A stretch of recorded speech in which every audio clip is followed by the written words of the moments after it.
guys, welcome back to my channel. It has been a long time since I've done like a speaking video. I know I've been doing a lot of voiceovers, and that's just because I can't seem to find the right time where there's not a lot of traffic and background noise. But anyways, I'm back and I'm very excited. I'm kind of off on my uploading schedule, but I think I kind of have it figured out where and when I can upload.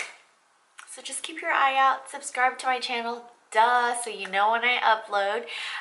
Today's video is going to be on this particular, I guess, brand in general has kind of like a stigma behind it. There's good things and there's bad things being raved about this company, and I like supporting smaller brands. I mean, granted, I love, you know, Makeup Forever, I love Tarte, I love Too Faced, I love all of those big brands, but I like supporting smaller brands like Makeup Geek, which I guess is not a smaller brand anymore. They're pretty well known now. And, you know, Makeup Geek, Morphe, Ipsy, I like to support smaller brands. This brand in particular had a lot of good reviews and bad reviews, and I was really hesitant to really even buy something from this company because I heard the customer service was not that great. I heard just anyway, so this is going to be my take and my review on how I feel about Juvia's Place. And I know y'all have seen this floating around everywhere. They have 3 palettes: the Nubian 1, which is the green one, the Nubian 2, which is the, I guess, yellow one, and then they have the Masquerade Palette, which this one, this size in particular is limited edition, but they got a lot of demand for it, so they made it a permanent palette, and it's a little bit smaller than this. I don't know how much smaller, but this is the limited edition size.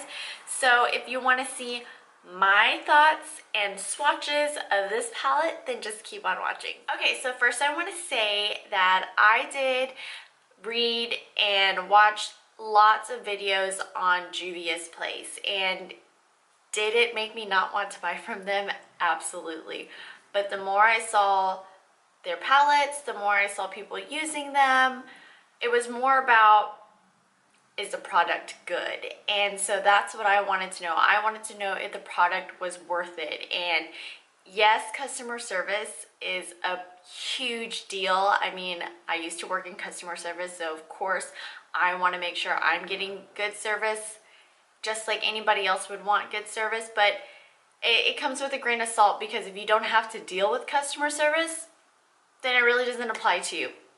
So I heard a lot of reviews about the palette shipping late, you know, not really good communication between the companies, and when something happened to the palette, like if it came damaged and you emailed them like that, the communication wasn't there. So yes, I was insanely hesitant to order this palette because I didn't want my product to be damaged in, you know, in transit. So that was one thing I was scared of, because I was going to be very upset if I had to deal with customer service. And what if their customer service wasn't great? But what if it is? I don't know. I didn't have to deal with customer service because my palette came intact. But anyways, this is what it looks like on the outside. They ship it to you. It does come with like bubble wrap paper. So I've just kept that because I'm scared of transporting it from drawer to drawer, or because I've been moving, I didn't want it to get damaged. So I just left it in the original packaging. So this is what it looks like. It's just cardboard. It does come with this sheet, which I don't need anymore. And this is what the palette looks like. So if you see, all of mine are intact, and the pan sizes are pretty big. Let me just get you like a standard pan size. So this is a standard pan size, and this is the Juvia's Place. So it's pretty much, I would almost say, double. And they're a very affordable brand. I don't remember how much this one was. It wasn't more than $25, I know that. But then I also used a code to get 10% off, and you can Google codes or whatever. But this is what the palette looks like. and I want to insert some swatches, and I will let you know my thoughts on those. There is a range of shimmers and mattes in this palette. It's really, really pretty. So you can see why I was drawn to this palette. Not only does it have warm colors at the bottom, it also has, you know, 2 rows of very colorful, very playful colors that, you know, you just kind of need just whenever you feel like using colors. So I'm going to insert some swatches. Okay, so here is the palette. Unfortunately, I don't think I am going to be able to do brush swatches, but I will tell you my honest opinion about them. So I just wanted to display the palette for you guys. And I'm going to start with the top row. I'm just going to go row by row. So the first one is Chi.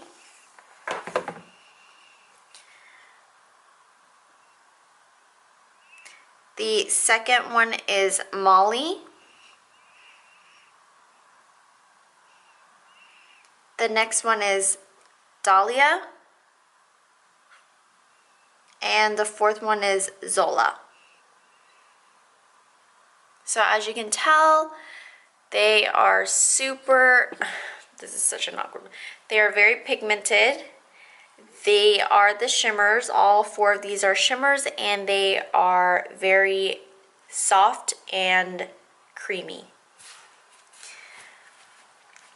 This is the next row. And the first color we have, and I'm gonna butcher it so bad, is Macadea, which is a beautiful royal purple. The next one is Zobo, and this one is a matte magenta. The next color is Calabar. And the fourth color on this row is Bori. Now, of these 4, Zobo was the matte, and it was a little bit dry. And Bori was dry as well. It has a little bit of gold glitter in it, but it was dry. The next row we are going to do is this one right here, starting with the color Giza. The next shade is Burkina. The next shade is Cairo. And the last shade of that row is Ada.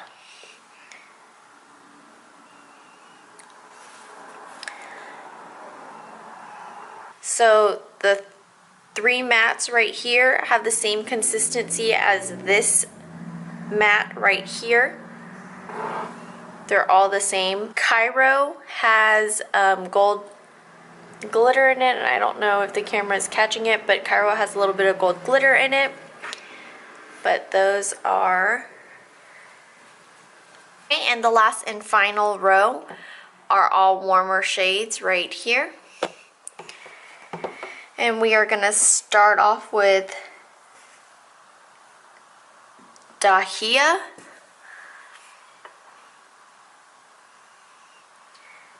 The next one is Zulu. Casablanca. And the last shade is Fulani. If you know me, all 4 of these shades are right up my alley. I love these shades.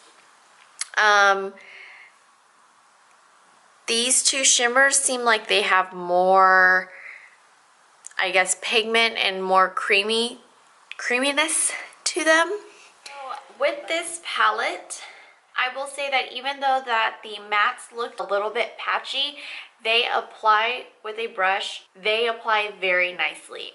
So don't let my swatch make it seem like, oh, it's not pigmented or it's patchy. No, it applies beautifully on the lid with a brush. These shimmer colors, aside from these three, aside from this one, and this one, those apply very smoothly with a flat shader brush. These up here do not. Unfortunately, even though the finger swatch was pigmented, consistent, smooth, it doesn't apply the same way with a brush. So I'm thinking that if you want very pigmented color payoff, you would have to use your fingers to apply them on your lid. Now you can use a brush. I have a tutorial using Molly, this color right here. I have a tutorial using Molly coming up, and honestly, when you'll see in the tutorial that I really do have to build it up, because I mean, that's pretty nice. Whenever you're finger swatching that, I mean, that's nice, but then, you know, when you are applying it to your eyelid, it looks totally different. I guess I can do one really quick. The first one, and I'm just dipping it into my palette. There's no Fix Plus, no nothing, but